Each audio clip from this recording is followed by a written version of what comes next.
રાજકોટના board number 11 માં housing બોર્ડમાં ફાયર સેફટીનો અભાવ જોવા મળ્યો હતો। ગુજરાત હાઉસિંગ બોર્ડ સંચાલિત સોસાયટીમાં ફાયર સેફટીનો અભાવ। રંગોલી પાર્ક હાઉસિંગ સોસાયટી પાસે બીયુ પરમિશન જ નથી। બહુમાળી ઇમારતમાં ફાયરના સાધનો પણ અપૂરતા છે। સોસાયટીના રહીશોએ હાઉસિંગ બોર્ડ સામે સવાલ પણ ઉઠાવ્યા। ત્યારે સોસાયટીના પ્રમુખ સહિતનાઓએ હાઉસિંગ બોર્ડ મનપાને પત્ર લખ્યો છે। બહુમાળી ઇમારતમાં આગ લાગે તો બચાવ કામગીરી કેમ થાય તેને લઈ પણ અનેક સવાલ ઉઠી રહ્યા છે। 1100થી વધારે પરિવારો આ પ્રકારે અહીંયા જીવના જોખમ હેઠળ રહી રહ્યા છે। તો બહુમાળી ઇમારતમાં ફાયરના જે સાધનો છે તે અપૂરતા છે, જેને લઈ સ્થાનિકોએ સવાલ ઉઠાવ્યા। વધુ માહિતી સાથે સંવાદદાતા પરાક્રમસિંહ પણ જોડાઈ ચૂક્યા છે। જે પરાક્રમસિંહ, સોસાયટીમાં કેટલા લોકો વસવાટ કરે છે અને લોકોએ ક્યાં ક્યાં રજૂઆત કરી છે આ સમગ્ર મામલે? ચોક્કસ રાજકોટની અંદર છેલ્લા 2 વર્ષથી અલગ અલગ ઇમારતોમાં આગ લાગી રહી છે। ત્યારે રાજકોટ નો જે સૌથી મોટી જે સોસાયટી રંગોલી પાર્ક આવેલો છે ને, હાઉસિંગ બોર્ડ દ્વારા આ સોસાયટી બનાવવામાં આવી છે। ત્યાંના પ્રમુખ અને હોદ્દેદારો છે તેમના દ્વારા હાઉસિંગ બોર્ડ અને મહાનગરપાલિકાને પત્ર લખવામાં આવ્યો છે। અહીંયા જો આગ લાગે તો કોઈ પૂરા સાધનો નથી, સાથે સાથે બીયુ સર્ટિફિકેટ કે અન્ય જે સર્ટિફિકેટ પણ ન હોવાની વાત કરી છે। શું તમે પત્ર લખ્યો છે?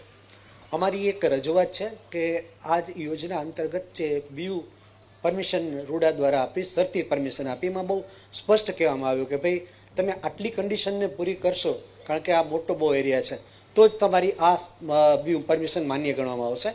આ બાબતને જે તે ડેવલપરે નજરઅંદાજ કરી કે જેમ કે કલેક્ટરશ્રીએ કહેલું કે ભાઈ આ જમીન છે માત્ર રહેણાંકના હેતુ પૂરતી જ જમીન છે, તો પણ આ બાબતને ધ્યાનમાં લીધા વિના અહીંયા કોમર્શિયલ મકાનો પણ બન્યા। જે કોમન પ્લોટ છે એમાં તમે ગુજરાત હાઉસિંગ બોર્ડની ઓફિસ પણ જોઈ શકો છો। એ લોકોનું કહેવું છે કે અમે પરમિશન રૂડાની લીધી, પણ રૂડા પાસે એવી એને વાત જ નથી કરી કે આ કોમર્શિયલ હેતુથી પણ અમને આ જમીન આપવામાં આવી છે। બીજું, કલેક્ટરશ્રીએ કહ્યું હતું કે સંપૂર્ણ પાણીની વ્યવસ્થા કર્યા બાદ જ તમારે અહીંયા ઘર બાંધવાના છે, અને આ વાત છે જ્યારે જમીન આપવામાં આવી અને 19 વર્ષ પહેલાં જમીન આપવામાં આવી હતી। આજ 19 વર્ષ બાદ પણ પાણીની કોઈ જ વ્યવસ્થા અહીં કરવામાં આવી નથી। આગ લાગે તો અહીંયા તમે થોડી વાર પહેલા વાત કરતા હતા કે જે ફાયર બ્રિગેડ જઈ શકે એવું કોઈ છે નહીં। આગ લાગે તો શું મુદ્દો શું છે?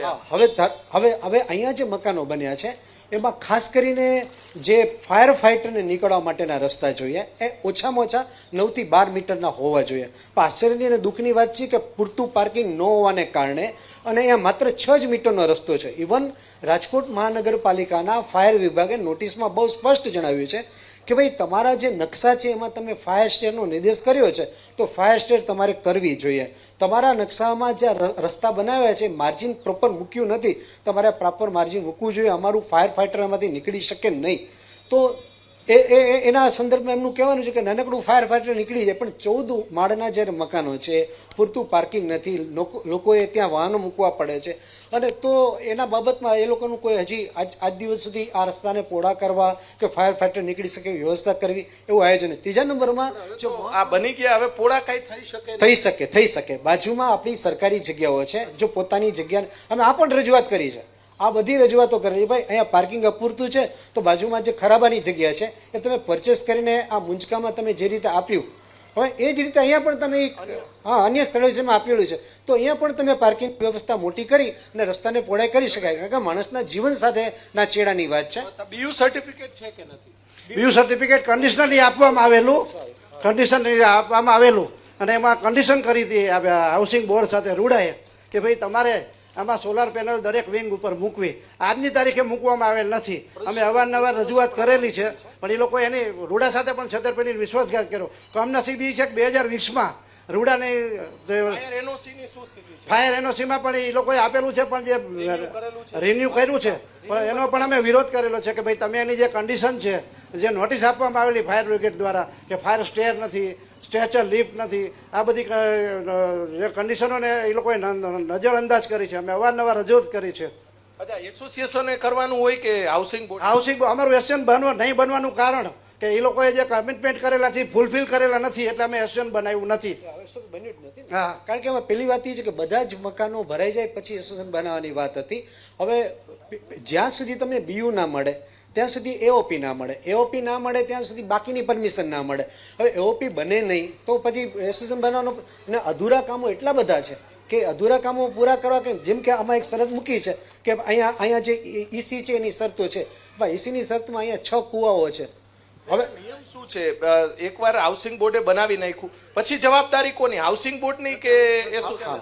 હા, એના માટે રેરાનો 66 નંબરનો હુકમ છે કે ભાઈ તમે જ્યારે બનાવ્યું હોય ત્યારે તમને જો બીયુની પરમિશન મળી જાય, જે બિનશરતી પરમિશન હોય, ત્યાર પછી તમારે એસોસિએશન બનાવવાનું. એસોસિએશન બનાવવાની જવાબદારી પણ હાઉસિંગ બોર્ડની છે કે એસોસિએશન બનાવતી વખતે એને પોતે બીયુ બતાવવી પડે, એઓપી બતાવવી પડે, એના માટેની જે એને કોરસ્પોન્ડન્સ કરી બતાવવું પડે, અને પછી નિષ્પક્ષ રીતે પોતે એસોસિએશન બનાવી શકે. અને એ ડેવલપરે જ બનાવવાનું છે. એક 13 નંબરની કોલમ માહિતી આનું જે પેમ્ફલેટ છે એ પેમ્ફલેટમાં 13 નંબરની કોલમ બહુ સ્પષ્ટ કર્યું છે કે આ બધું બનાવ્યા પછી તેઓ એસોસિએશન બનાવી આપશે. ને તેઓ એસોસિએશન બનાવ્યા પછી પણ એસોસિએશન બનાવવા માટેની પૂર્વ શરત એ છે કે એસોસિએશનનું જે ડીડ હોય કે મારે જે ધારો કે આ લીઝ ડીડ છે કે અમને લીઝ, તો લીઝ ડીડ જ નથી બન્યું કે લીઝ ડીડ એસોસિએશનને આપવાનું હોય તો હજી અમે લીઝ ડીડની કરી સાધનો કામ કરે છે. આગ અચાનક લાગે, એક મોટું ગામડું ઊભું થઈ જાય એટલા લોકો અહીંયા વસવાટ કરે છે. 5000 લોકો કદાચ વસવાટ કરતા હોય છે. આગ લાગે તો સાધનો કામ કરે છે. મેં જોયું અમુક જે બાટલા છે એમાં તારીખ બારીખ લખેલી નથી, સાથે જે કાંઠ ખાઈ ગયા હોય એ પ્રમાણેનું જોવા મળે. એ તમારી વાત સાચી છે, પણ હવે એ કન્ડિશન પ્રમાણે જો એને ખરેખર કરવાનું હોય તો કેટલાક બાટલા બદલાવ્યા હશે, કેટલાક રિન્યુ કર્યા હશે. હમણાંની પહેલાં જ્યારે આ જ ઘટના આવી ફાયરની, જ્યારે ટીઆરપી ઝોનવાળી ઘટના બની ત્યારે અહીંના અને જે રિન્યુ કર્યું વ્યક્તિ પણ અહીંયા આવ્યા હતા અને પોતે સ્વીકાર કર્યો ભાઈ મને આમાં જવાબદારી કોની? હાઉસિંગ બોર્ડની આવે કે કોની આવે? ખરેખર જવાબદારી જે સર્ટિફિકેટ આપનારા છે એ લોકો કંઈ પણ પ્રકારનું જોયા વિના કયા દબાણ હેઠળ સર્ટિફિકેટ આપી દે છે. એટલે પહેલી જવાબદારી જે કન્સર્ન અધિકારીઓ છે કે જેને આ બીયુની કન્ડિશન ન પૂરી થવા છતાં પણ પોઝિશન આપ્યા, એટલે જે ડેવલપર છે અને જે ડેવલપરને જે લોકો સપોર્ટ કરી રહ્યા છે એ બધાની સંપૂર્ણ જવાબદારી. આમ જનતા તો કંઈ બધું જોઈ શકતી નથી. આજની તારીખે જે એસોસિએશન છે જ નહીં, એસોસિએશન છે જ નહીં, એસોસિએશન નથી એની પાછળનું કારણ એ છે કે અહીંયા અધૂરા કામો જે કંઈ બાકી રહી ગયા છે એ પૂરા એ લોકો કરવા સમર્થ નથી બન્યા. અને એ સમર્થ ના બને ત્યાં સુધી નેચરલ રેરાના 66 નંબરના હુકમ પ્રમાણે આ બધી જવાબદારી ડેવલપરની રહે છે.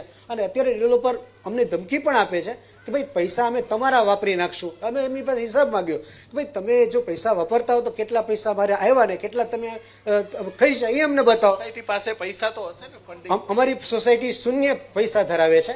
અમારી પાસે એક પણ પ્રકારનું ફંડ નથી. અમારે જ્યારે જે કંઈ પણ જરૂરત પડે અમે લોકફાળો એટલે બધા સાથે મળી પોતાની જાતે જ કામ કરીએ. દરેક બ્લોકના પોતાના નાના એસોસિએશન છે. દરેક બ્લોક પોતાની જવાબદારી સમજી આ સ્વચ્છતા પોતાની જાતે કરે છે. ઇવન તો રાજકોટ મહાનગરપાલિકાના કોઈ કર્મચારી અહીંયા સફાઈ માટે આવતા નથી. અને સફાઈ માટેનું જે કંઈ પણ જે સોસાયટી કે અત્યારના સંચાલક જે આપણા ગુજરાત હાઉસિંગ બોર્ડ છે એને કોઈ રકમ ચૂકવવામાં આવતી એવું જાણવામાં નથી. દેટ મીન્સ કે અમને જાણે સેકન્ડ સિટીઝન આપીને રાજકોટના બીજા નંબરના સિટીઝન એ ટાઈપની ટ્રીટમેન્ટ આખી આ ચાલી રહી છે. અને એટલે અહીંના જે લોકો જે બહુ વેદના અનુભવે છે કે ભાઈ અમે તો ટેક્સ ભરીએ છીએ, ઇવન બીયુ ન મળવા છતાં પણ પ્રોપર્ટી ટેક્સની નોટિસો આપવાની છે. 141 એક ઈમાં પ્રોવિઝન છે કે જો તમે પાણી પ્રોવાઈડ ન કરતા હો તો 15% તમારે રિબેટ આપવું જ જોઈએ RMCએ. એ અહીંયા આપતો નથી. આની રજૂઆતો થઈ રહી છે, અનેક વખત રજૂઆતો થઈ. અહીં એક નસીબદારી એ છે કે અહીંના લોકો બહુ જાગૃત છે અને પોતાના પ્રશ્નોને પોતે વાચા આપવા માટે જુદા જુદા પ્રકારે સ્તરો પ્રયત્ન કરે છે. પણ અનફોર્ચ્યુનેટલી પત્રો લખ્યા, કોઈએ જવાબ આપ્યો પત્રોનો? હા, પત્રો કોને લખ્યા છે પત્ર? અમારી રજૂઆતો વડાપ્રધાન કાર્યાલય સુધી પહોંચી છે, રાષ્ટ્રપતિ કાર્યાલય સુધી પહોંચી છે. આ ડિપાર્ટમેન્ટ આની સાથે સંકળાયેલા લગભગ બધા સુધી અમે આવું કલેક્શન તમારી પાસે જો તમારે 85 કિલોગ્રામ જેટલું પત્રવ્યવહારનું કલેક્શન અમારી પાસે છે. તો ઘણું બધું અમે લોકોએ કામ આ ક્ષેત્રમાં કરેલું છે બધા સાથે મળીને. પણ અફસોસ એ વાતનો છે કે જે ખબર નહીં કયા પ્રકારની ચામડી કહી શકાય. જવાબ આપ્યો હમણાં પત્ર? જવાબ આપે છે, ફરતા જવાબ આપે છે. અને ઇવન રાજકોટ મહાનગરપાલિકાને જે કંઈ અમે પત્રવ્યવહાર કર્યા છે ખાસ તો ફાયર માટેના, એના એક પણ જવાબ અમને રાજકોટ મહાનગરપાલિકાના ફાયર વિભાગ દ્વારા છેલ્લા 6 મહિનામાં એક પણ જવાબ મળેલા નથી. મુદ્દાસર મુકાયેલા બધા મુદ્દા છે. ઇવન બીયુ માટે પણ કોઈ જવાબ આપતા નથી. અને એની પાસે જવાબ એ છે કે અમારી પાસે સ્ટાફ નથી, અમારી પાસે કામ.